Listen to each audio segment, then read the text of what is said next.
జిల్లా కేంద్ర సహకార బ్యాంకును మరింత అభివృద్ధి చేస్తారని డీసీసీ బ్యాంక్ నూతన చైర్మన్ అమాస రాజశేఖర్ రెడ్డి స్పష్టం చేశారు.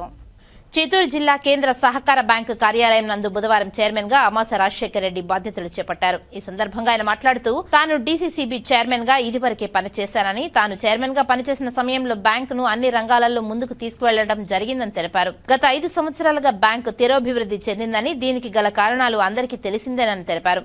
రాష్ట్ర ముఖ్యమంత్రి నారా చంద్రబాబు నాయుడు, మంత్రి నారా లోకేష్ మళ్లీ తనను చైర్మన్ గా నియమించడం జరిగిందని తెలిపారు. ఈ సందర్భంగా వారికి ఆయన కృతజ్ఞతలు తెలియజేశారు.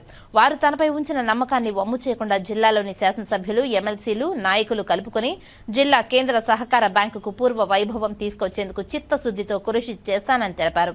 ఈ సందర్భంగా నగిరి ఎమ్మెల్యే గాలి భానుప్రకాష్, చిత్తూరు ఎమ్మెల్యే గురజాల జగన్మోహన్, పూతలపట్టు శాసనసభ్యులు Muralimohan, Chandragiri MLA Pulivarthi Nani, CUDA chairperson Katari Hemalatha, Telugudesam party అధ్యక్షుడు సిఆర్ రాజన్, మాజీ ఎమ్మెల్యేలు సుగనమ్మ, సికే బాబు, మాజీ ఎమ్మెల్సీ దొరబాబు, టీడీపీ నాయకులు Chandraprakash, Vasantha, bank CEO Shankar Babu, AGMO Manohar Goud, deputy DGM Suresh, Lily Catherine, Gangireddy, Chittoor నగరపాలక కమిషనర్ నరసింహప్రసాద్ తదితరులు పాల్గొని ఆయనను అభినందించారు.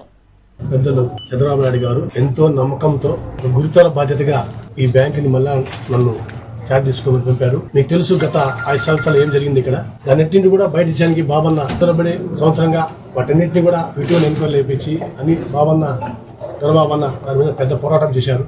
తర్వాత లోకేష్ బాబు గారు, చంద్రబాబు నాయుడు గారు కొంచెం ఎక్కువ బాధ్యతలు నా మీద పెట్టి దీన్ని మళ్ళీ పూర్వవైభవం తేవాలని, తెస్తానని ఒక నమ్మకంతో నాకు ఈ బాధ్యత అప్పగించారు.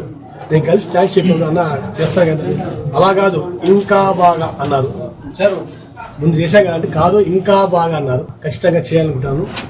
ఆయన బ్లెస్సింగ్స్తో దొరబాబు అన్న, జగన్ గారు, నా సోదరుడు, నా మిత్రుడు సిఆర్ రాజను, చంద్రప్రకాష్ గారు, చంద్రబాబు, ఇక చూసి అర్థమవుతాను మీకు. ఇంకొక మిత్రుడు, మా ఆత్మీయ మిత్రుడు, అందరి సహకారంతో మళ్ళీ ఒక సెంట్రల్ బ్యాంక్ అంటే సెంట్రలైజ్డ్ బ్యాంకు ప్రతి ఒక్కరి ఉమ్మడి చిత్తూరు జిల్లాలో ఇది ముఖ్యమైన ప్రదేశంగా మారుస్తానని, అందరి గౌరవాన్ని కాపాడుతానని, బాబు గారి నమ్మకాన్ని ఏం మాత్రం ఒమ్ము కానినని ఈ సందర్భంగా మీ అందరి ముందు నేను ప్రమాణం చేస్తున్నాను.